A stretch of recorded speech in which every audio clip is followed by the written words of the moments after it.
Kalau saya hanya menunjukkan statistik Marcelino Ferdinand kepada kalian, mungkin sebagian besar dari kalian akan mengatakan satu hal. Marcelino gagal. Menit bermainnya sangat sedikit, tidak ada gol, tidak ada assist. Kalau hanya melihat angka-angka itu, kesimpulannya memang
secara reguler, mereka tidak terburu-buru melepasnya.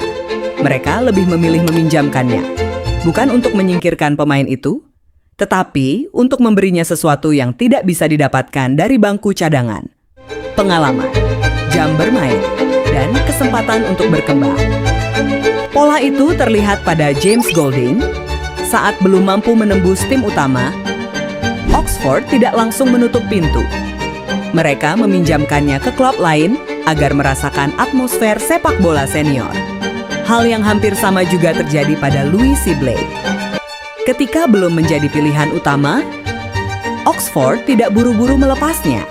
Ia dipinjamkan, diberi kesempatan bermain, lalu dievaluasi kembali. Kalau pola yang sama terus berulang, maka apa yang dialami Marcelino mulai terlihat berbeda. Ini bukan keputusan yang muncul secara tiba-tiba, justru sangat mungkin inilah proses yang memang sudah dirancang sejak awal. Karena bagi Oxford, perkembangan seorang pemain muda tidak selalu diukur dari jumlah gol atau banyaknya menit bermain. Ada hal lain yang mereka cari, dan disinilah cerita Marcelino menjadi jauh lebih menarik. Kalau kita melihat permainan Marcelino bersama timnas Indonesia, sebenarnya kualitas itu masih ada. Ia masih berani meminta bola, masih mampu melihat ruang yang tidak dilihat pemain lain, dan masih bisa menciptakan peluang dari situasi yang terlihat biasa. Karena itu, masalah terbesar Marcelino kemungkinan bukan terletak pada kemampuannya memainkan bola, melainkan pada tuntutan permainan di Championship. Kompetisi ini tidak hanya menuntut pemain yang kreatif, tetapi juga pemain yang mampu memenangkan duel, membaca transisi, dan menjaga intensitas permainan selama 90 menit. Hal-hal seperti itulah yang hampir tidak pernah muncul di statistik, tetapi justru menjadi perhatian utama tim pelatih. Itulah sebabnya, kontrak baru yang diberikan Oxford terasa menarik. Karena keputusan itu menunjukkan satu hal. Mereka belum selesai mengevaluasi Marcelino.